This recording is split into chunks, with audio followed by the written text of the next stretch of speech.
If you like ninjas and samurais, and monsters oogling over big-breasted kunoichis, you're in for a treat.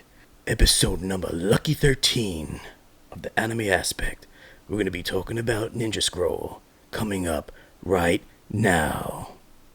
In a world wrought with devastation, two unite into one to form a superior combination. One white, one black.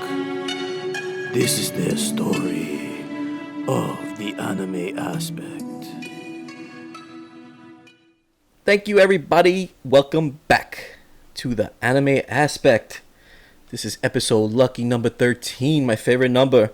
And what a great episode to be talking about some Ninja Scroll. And of course, I am your ambassador of anime in America, the one and only Matt Swagger. And accompanied by me always is Mr. Enthusiasm himself, training ambassador, Brave Dave. You're welcome. Yes, see what I mean? Yes. Thank you so much for joining us again this week. We're back. Yes, last week we talked about the cult classic, the smash hit Akira. And now we're going to be talking about another classic, another beautifully done anime feature film set back in 1993. Ninja Scroll, baby. And in Japanese, it's got a unique name. Jūbē Ninpūchō. So, Ninja Scroll is set in feudal Japan. 5 years before the start of the film, the Yamashiro clan's chief retainers, which are the lords of the different clans, they dug gold out of a secret mine behind their lord's back. Ooh, very bad. So the lord of the Yamashiro clan wants to have the gold for himself, but his forces are not strong enough, so he cannot act alone. He also cannot go to the government first, because then they're going to want to take that shit for themselves, right? So he orders his ninja team, led by Genma Himuro, to kill the chief retainers, claiming he would then report the mine to the government, which is bullshit. Bullshit. And then we have Jūbē, Hibagami, and Shinkuro. They're the members of this ninja team. After the chief retainers are murdered, the Yamashiro Lord does not report the mine to the government. Oh, shocker. So later, Genma orders Shinkuro and the other ninjas to kill each other, thus eliminating everyone who knew about the mine and wouldn't have to give any share of the gold. Of course, straight mobster shit back then.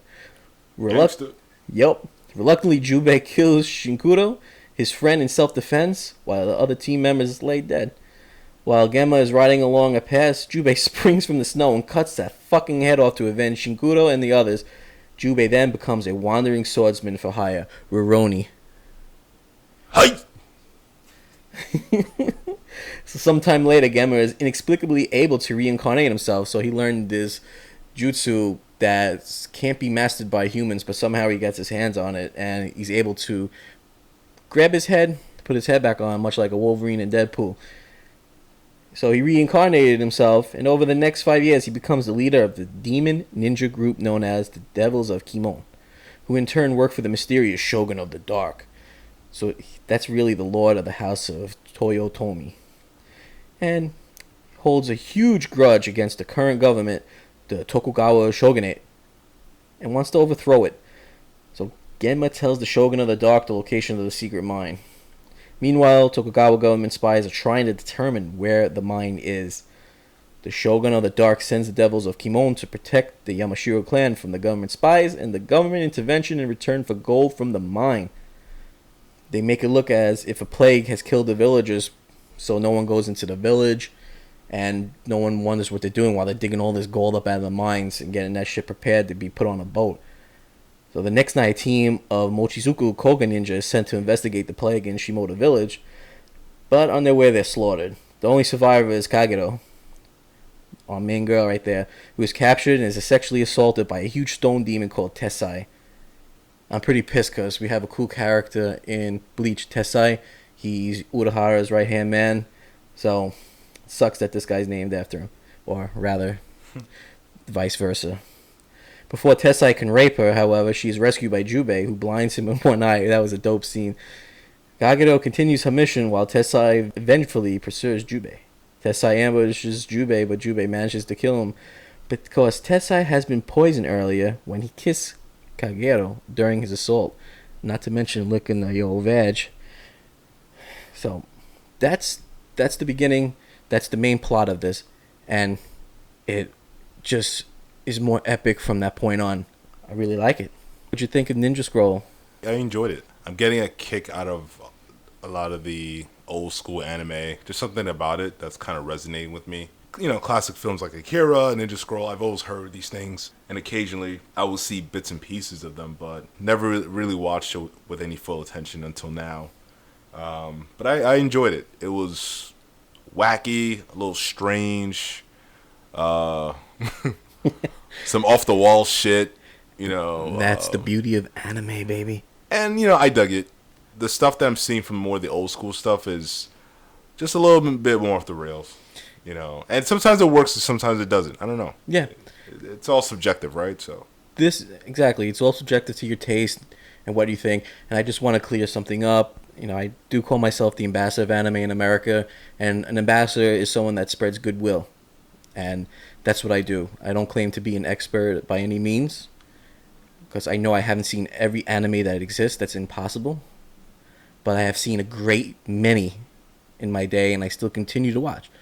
But again, as being an ambassador of anime in America, I'm here to promote anime so it thrives in America, and everyone that loves anime in America can share in that.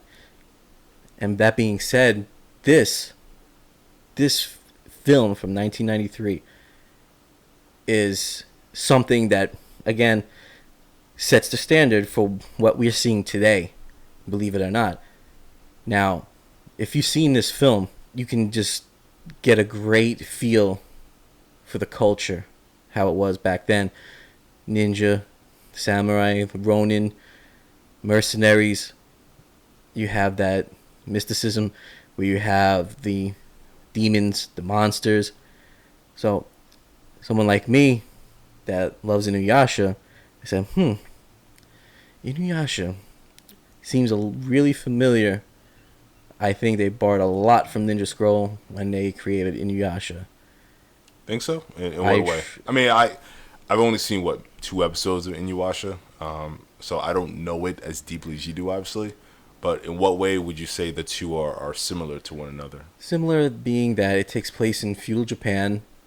The only different aspect is that Kagome can travel between time through that well. But taking place in feudal Japan, you have monsters, demon, samurai.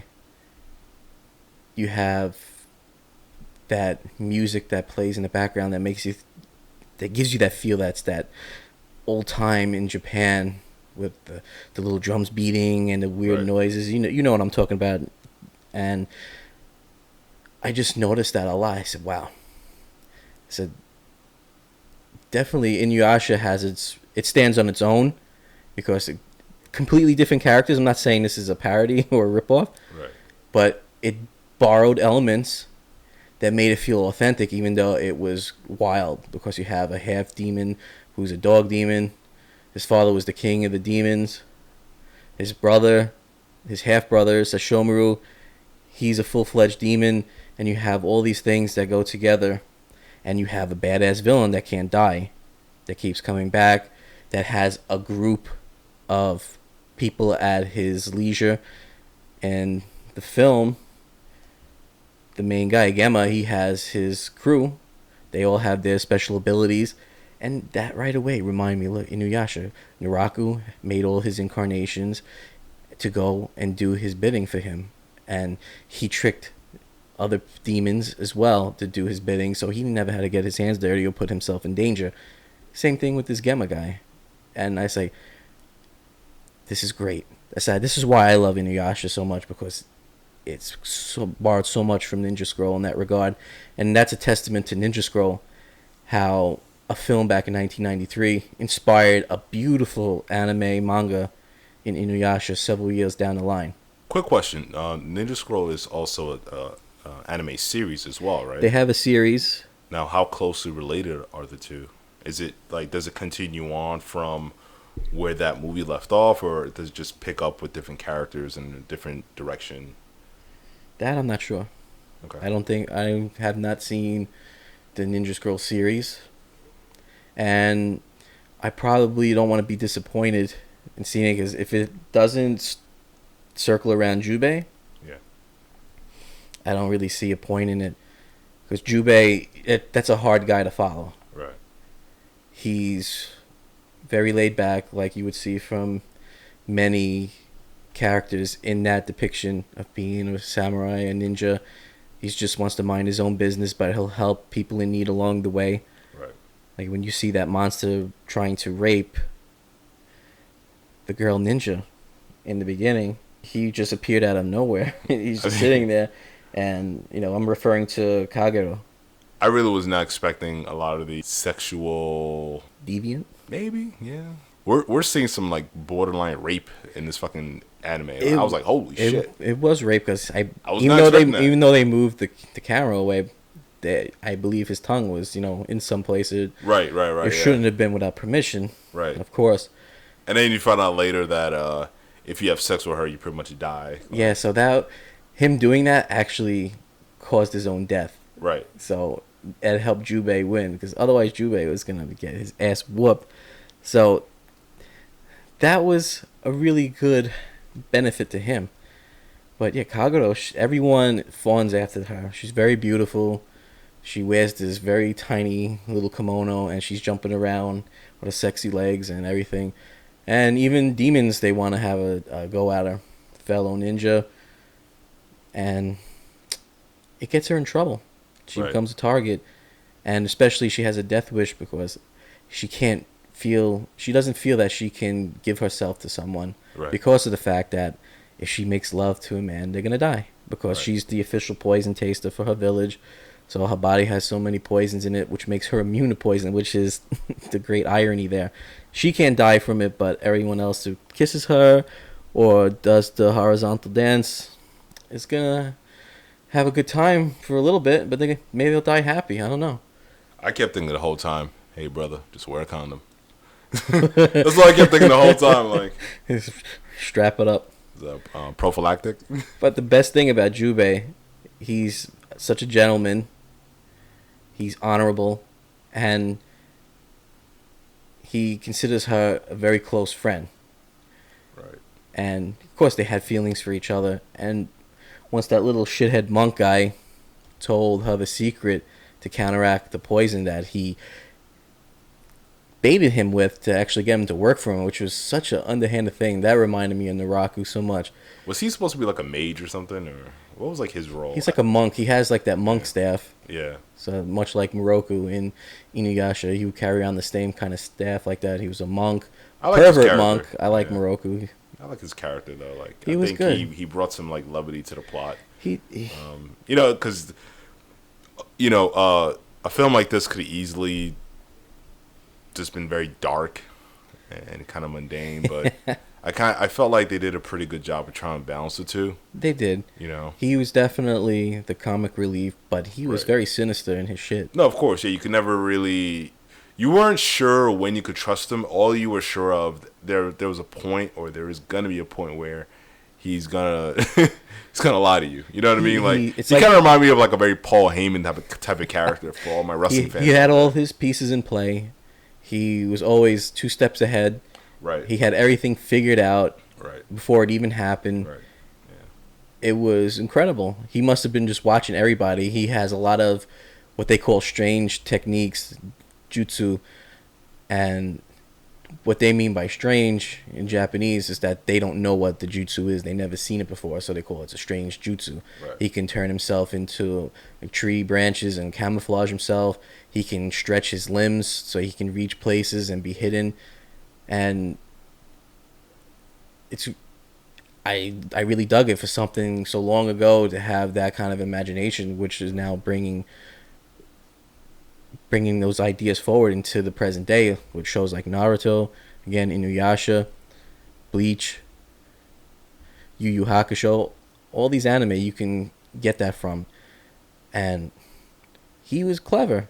He knew what to do, he knew what to say, but the great thing is he tricked this guy, he tricked Jūbē into working for him by throwing a fucking ninja star at his shoulder, which saved his life Right. Because it got him out of that daze from that serpent bitch. But also poisoned him at the same time and really tied his hands, saying, well, if you want the antidote, you're going to have to work for me. Otherwise, you'd be dead in 2 days, basically. And I'll give you 100 pieces of gold once we get back to Edo. And he's like, fuck. So he had no choice. But then he tells Kagero, the secret to helping your boyfriend, Jūbē, you gotta fuck him. And she was willing to give herself to him because she fell in love with him. They kept saving each other's lives. And the one time she actually wants to give herself to some man, he doesn't do it. And that had to kill her more than the attempted rapes and the molestation and all that. Because you see her cry after that monster was doing that stuff to her. Right, yeah. And she cried even worse when Jūbē walked away. Probably because he refused her. And secondly, because he would die if he didn't do it. So It's like a double-edged sword for her. She's like, oh my god, he's going to die either way. Or she feels like she's dying inside because no one's going to love her. You know what's interesting in these scenarios when you watch like these films? And not just anime, but just like when you have two characters that literally just met and then the word love is being thrown around. So it's like, come on, you don't love her, you don't love him, you just want to fuck. Back in those days, you had very little time to live.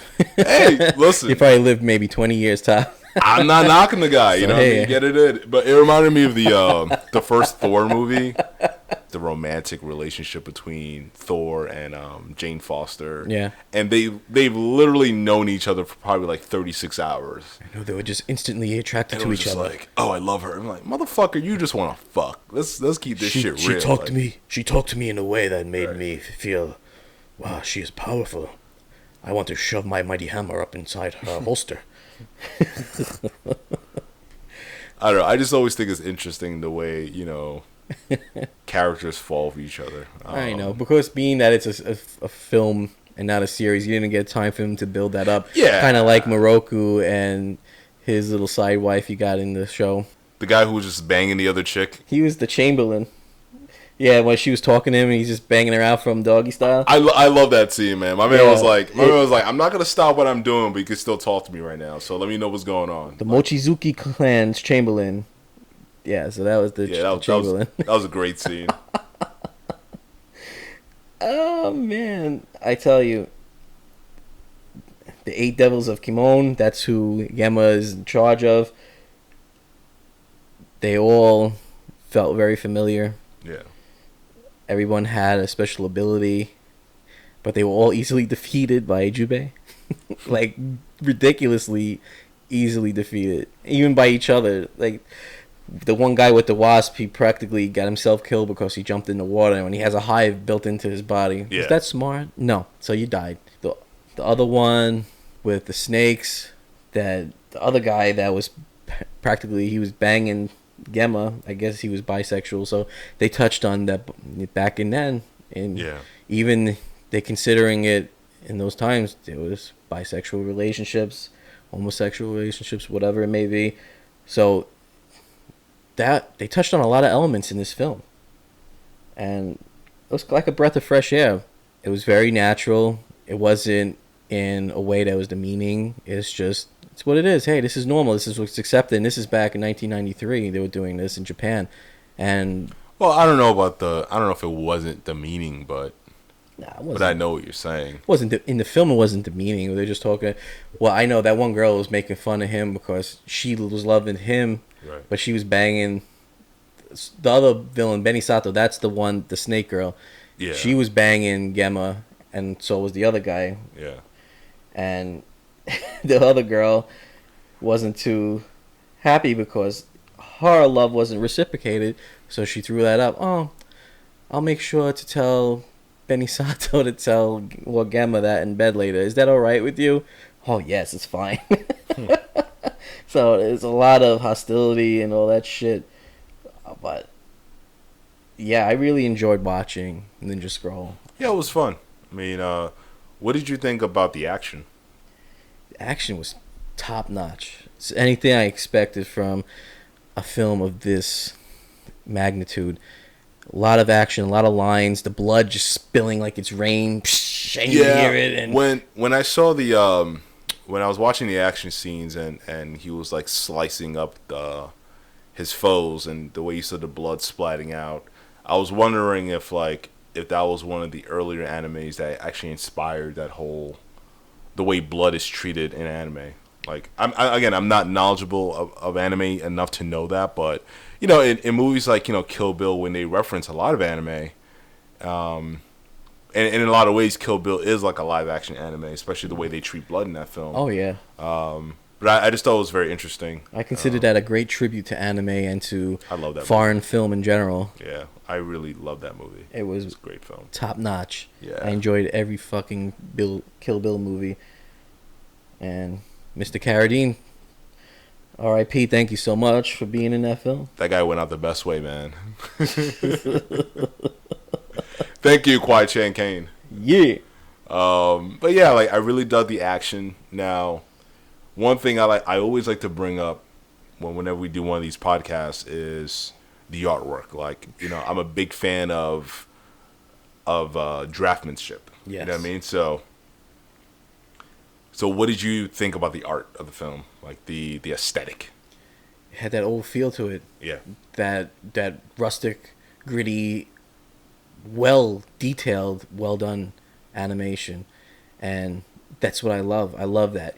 When you look down to his sandals, his socks, everything was detailed. It was, you could see that you could see the thickness in it. You could just tell what kind of material this might be just by the drawing, how detailed it was. Yeah. And it just wasn't this fluff that we get sometimes, the overglossed, the too clean, not enough action lines, not enough detail, attention to detail, and dedication and time. Right. And this is a film, again, worthy of that, saying, hey, this is a short film. We got to put everything we got into this. Right. And man, did they. The action, the beautiful scenes, everything just flowed smoothly, and it was a great story. Even though the name Ninja Scroll had nothing to do with the actual movie, and we talked about things like this in the last episode, where you have the title Akira, but the main protagonist was not Akira. It had nothing to do with Akira. You just heard it referenced throughout the movie, and you see him at the end for 2 seconds. And here's another example where you have a name, Ninja Scroll, has nothing to do with it. Yeah, that kind of bothers me sometimes, because I'm like, I feel like a movie's title should be relative to the plot in some way. Yeah, I know they would write down their techniques in a scroll, they communicate by scroll, things like that, but the only time you would see kind of a scroll is when Kagero would write something and put it in that owl. Right. But, and it had nothing to do. The name has nothing to do with it. Yeah, that kind of just threw me off. Like, I wasn't sure. It doesn't bother me, because a name is a name. Because once you watch this, you just get wrapped up into the story right away. I mean, like right from the opening is action. I love a strong opening. Yeah, and that was in any movie. This dude just casually walking. He's got that straw hat on. He's got his sword behind him. He's eating a rice ball and just enjoying the stroll. And there's these 3 guys waiting to attack him. Right. And sorry for them, they crossed him because they all met their end. But he threw up his rice ball in the air and took care of all these guys before the rice ball landed. Yeah.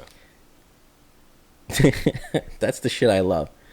Well, where you have someone with that ability and who's such a master swordsman and has these different techniques at his disposal that he can throw a rice ball in the air, kill 3 people, blow them up, and still catch it and finish it. You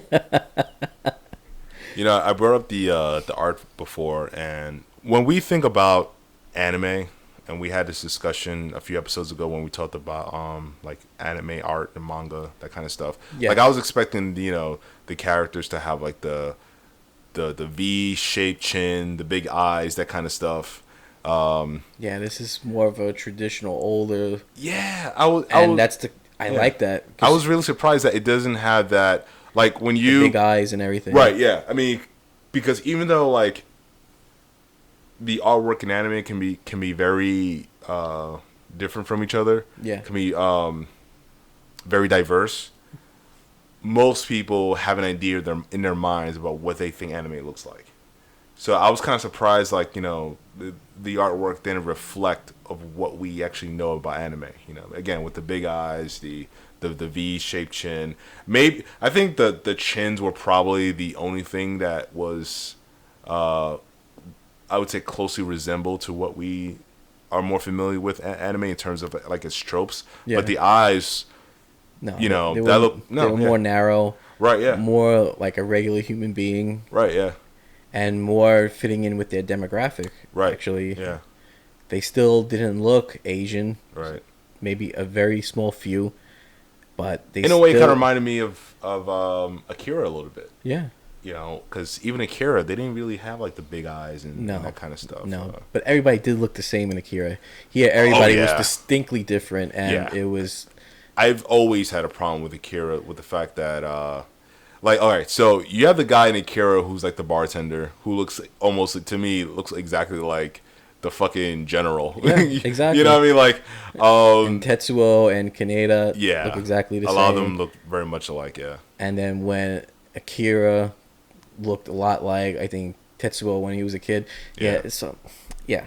But don't get me wrong, the artwork in Akira was very good. It was phenomenal. It was phenomenal artwork. It's just that artist, right. He has a specific style, and everyone reflected each other in some way. Right. And here you have this one where everyone was uniquely different, and there's so much detail into every character. It's amazing. But you know what? I don't want to like just make it seem that's only an issue in anime, but you look at a lot of Disney movies. Oh, man, a lot of comic artists follow the same formula. Yeah. So a lot of them end up looking alike. Same thing with Jim Lee is my favorite artist of all time. Like, even though my taste has changed in terms of what I look for in artwork now, my books, he's always going to be in a pedestal to me. Oh, always.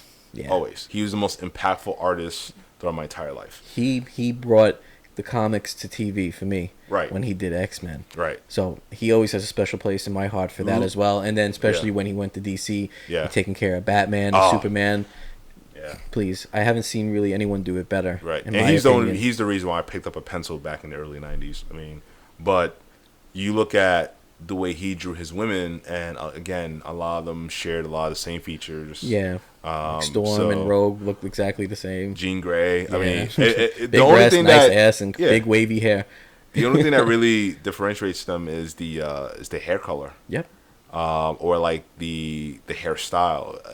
If you look at even the way I thought he drew the best Psylocke. I mean, his Psylocke was I think I was like 10 years old reading my X-Men books. I think I was having a boner before I really knew what that was. Looking at Psylocke, yeah. I knew I caught boners watching X-Men. It's just but yeah, I mean, you couldn't help it. It was very like. So yeah, we're not attacking anime saying, oh well, these guys, all their shit looks like no. But a lot of artists kind of fall prey to that. In no regard, because both stated in last episode how beautifully done Akira is. Oh yeah. It's just that the characters look very similar, and that's it. Nothing wrong with that.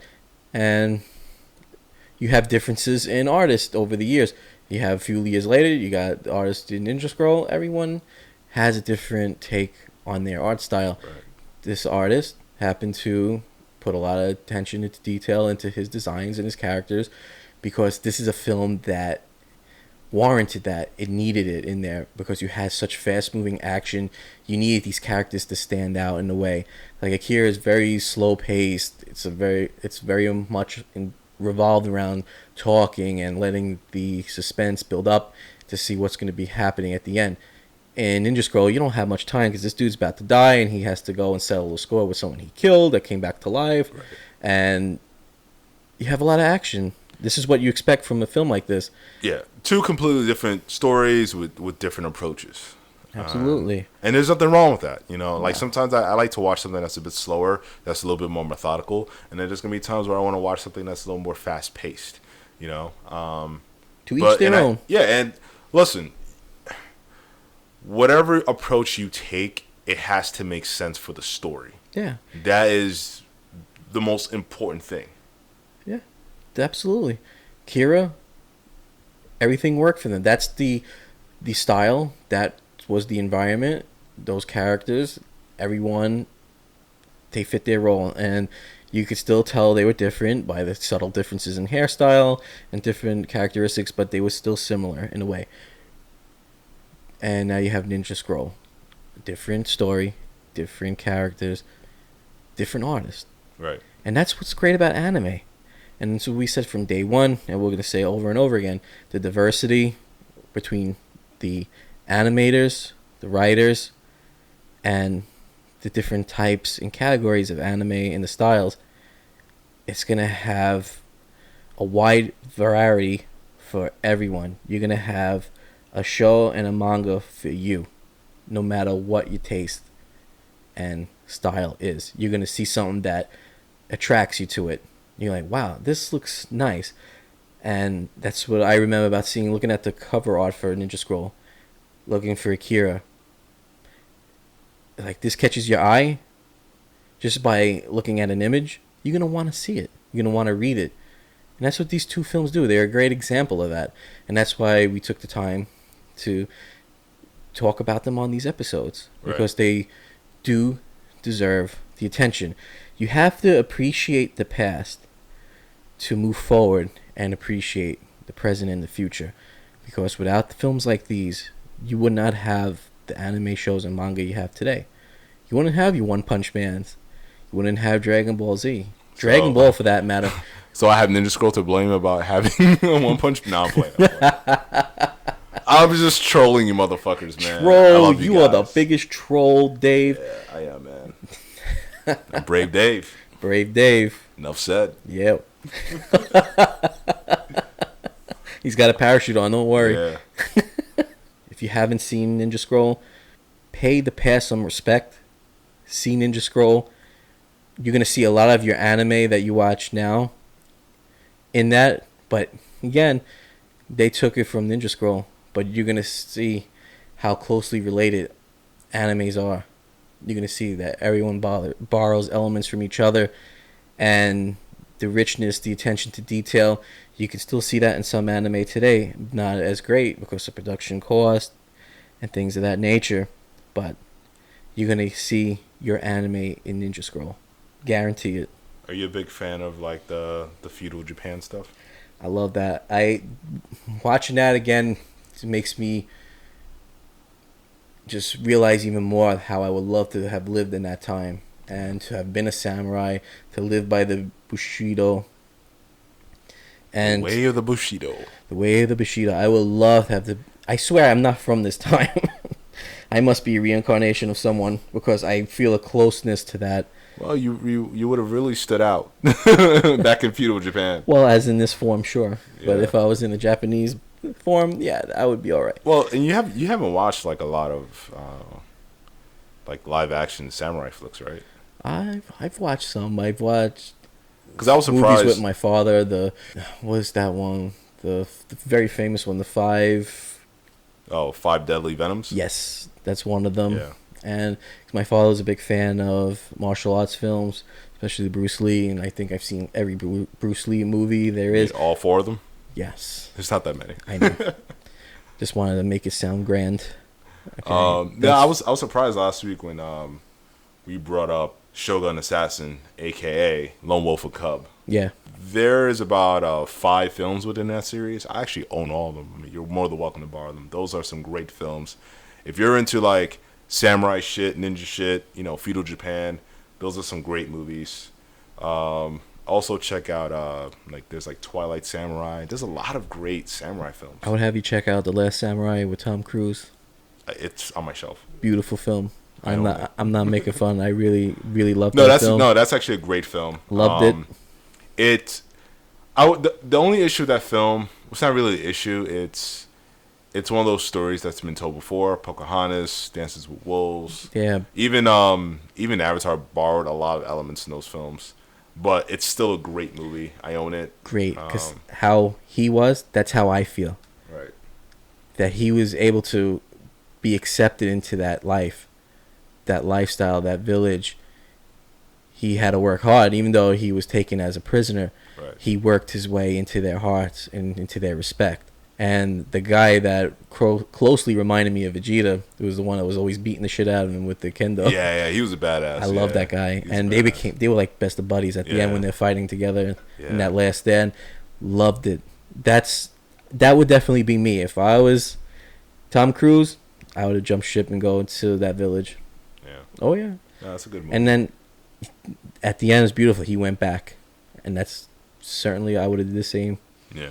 He said, "Screw you, USA.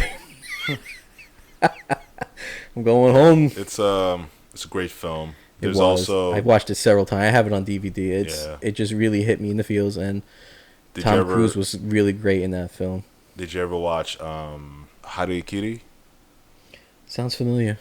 There was the original version back in like I think the 60s, and then they had like a modern retelling of it a few years ago, which is also really good.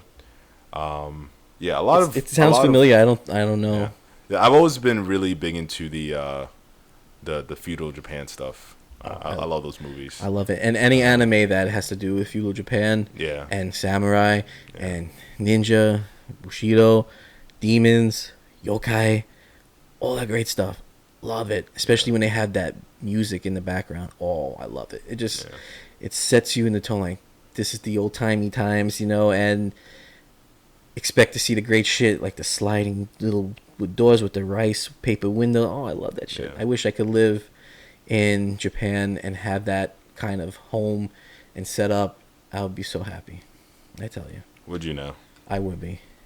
Not in Tokyo now, but some village that still resembles the old times. I would love to live there. I think they do have some villages that they do.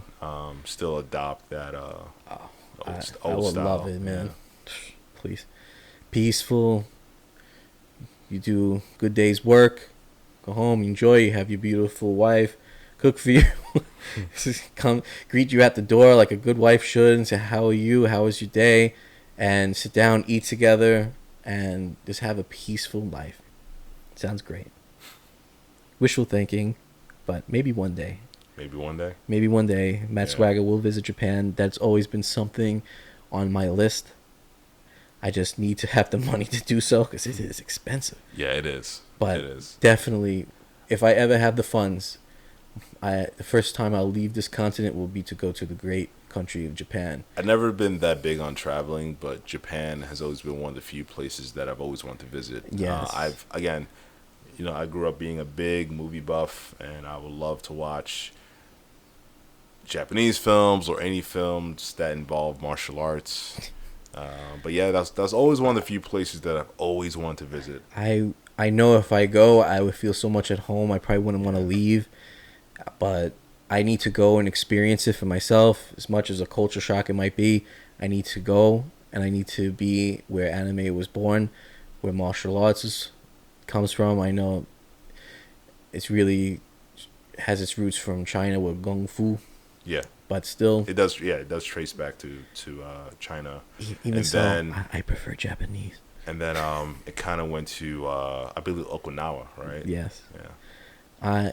I'm down to the language. I'm so intrigued by the language, and I have Rosetta Stone for Japanese. It does work. I really can't speak it that much because you have to get all the levels and really practice it. But between that and watching anime and reading subtitles, I did pick up some things along the way. Yeah. And I have a deep appreciation for that language. It's just something about it that it just sounds so natural to me, even though it's hard as fuck to speak and shit. Yeah. But someday I will try to master that and then go to Japan and feel at home. That's deep. Yeah. No, it's something that I've always felt for a long time. I've always wanted to go there, check it out, cause some motherfucking ruckus. I ain't causing no ruckus. I'm gonna be there to appreciate, take it all in. Listen, you'll probably end up living a lot longer too. Hopefully, I don't get too much radiation. Yeah.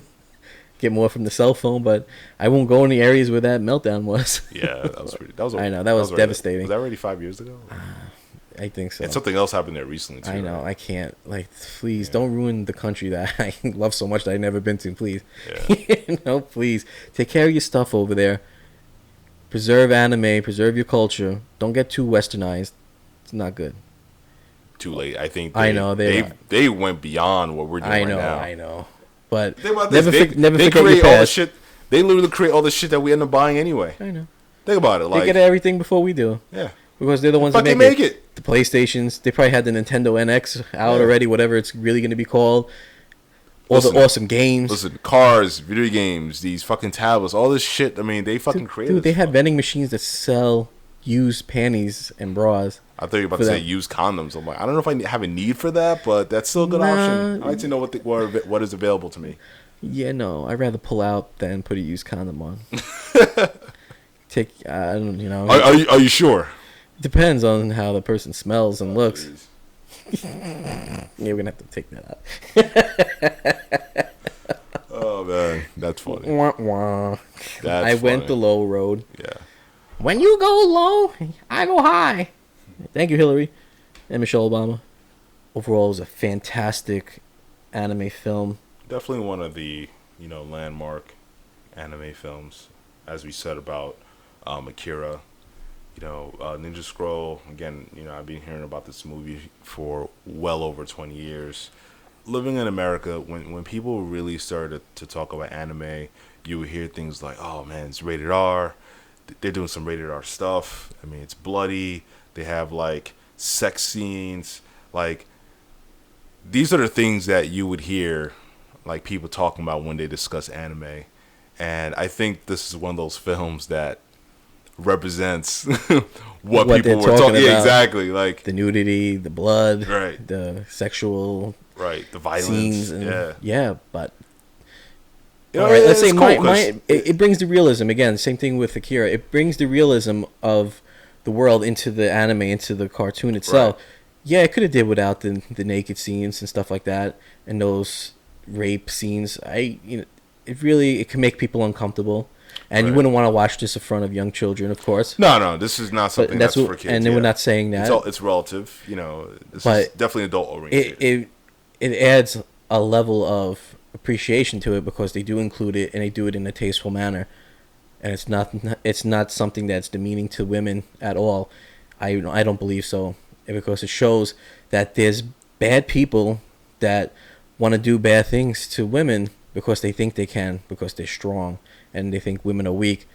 And there's good people out there, where you least expect it, that's going to come to your aid. So I believe there's always a message, and you just have to look for it. Yeah. And this is a great example in this film. There's been, I believe, a video game adaptation. There's been comic books. I remember Wildstorm. Yeah. Published like a 12-issue arc on Ninja Scroll, like just over 10 years ago. There's been rumors about Hollywood producing like a live-action movie. I think Warner Brothers was attached to it.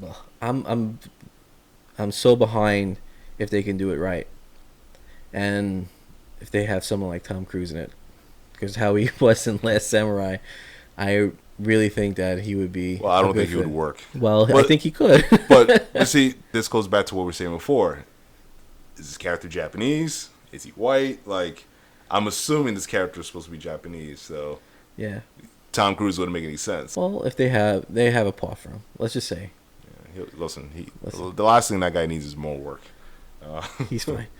But in any case, this is another film that stands up against the test of times, still holds water, and it's a great introduction to anime. If you haven't seen anime and you've been thinking about it because you're hearing about all your friends and everybody that loves anime and Dragon Ball, because you probably hear Dragon Ball Super, Dragon Ball Z a lot. Maybe you hear One Punch Man thrown a lot, of Saitama, maybe Fairy Tail, Attack on Titan, probably more. If you're on the fence, I recommend you start with this. You'll get such an appreciation for anime just watching this short film. And then it's going to open your eyes and your heart to anime, and you're going to want to watch more, and you won't get enough. You got to get your fill all the time. And that's how it was for me. I was always online, was always reading about stuff, had to get to know about every show, all the characters, the stories, everything. And doing that made my passion grow more and more. That's what got me involved with speaking to people that run the conventions, allowing me to help them with promotions. I spoke to a radio studio in Delaware. I think it was Otaku Radio. I don't know if it's still in business, but I believe we had like a 20-30 minute conversation. We were supposed to go ahead and do a live show at that point, but that fell through. But these are the things I was doing in the past, and this is like around 2007. And to see where anime was then, where it is now, about 10 years, anime's come a long way here in America. Yeah. And as an ambassador, it makes me happy because I've done my job knowing that promoting anime, getting the word out about it, and seeing it so widely received, it just really makes me feel good. And I'm happy more and more people are accepting it because it's damn good and entertaining. And again, there's an anime and a manga for everybody. So, again, start with this. You won't be sorry. All right, so any final thoughts on Ninja Scroll, Brave Dave? Anything you want to say to our listeners at home around the interwebs? You know, I generally enjoyed this film. You know, I like the action. I like the characters. I like the story.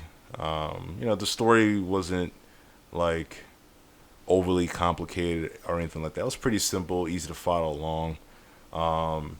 Probably the most important thing to me for any story is that it's easy to follow along. Like, it's sometimes, you know, whether you're reading a book or you're watching a movie of some sort, and it's just like you have these plots that are just so convoluted, I just immediately get turned off. Yeah. I like a nice simple story with characters that I could root for. Absolutely. That's all I want. That's all I want in stories. And you know, a cheeseburger. Cheeseburger sounds good. Definitely, I love that the story was straightforward. It didn't veer off path. It didn't spiral off into something else. It, from the beginning, the middle, to the end, we had our story. And we had a conclusion, a clear conclusion. And that was great. I loved it.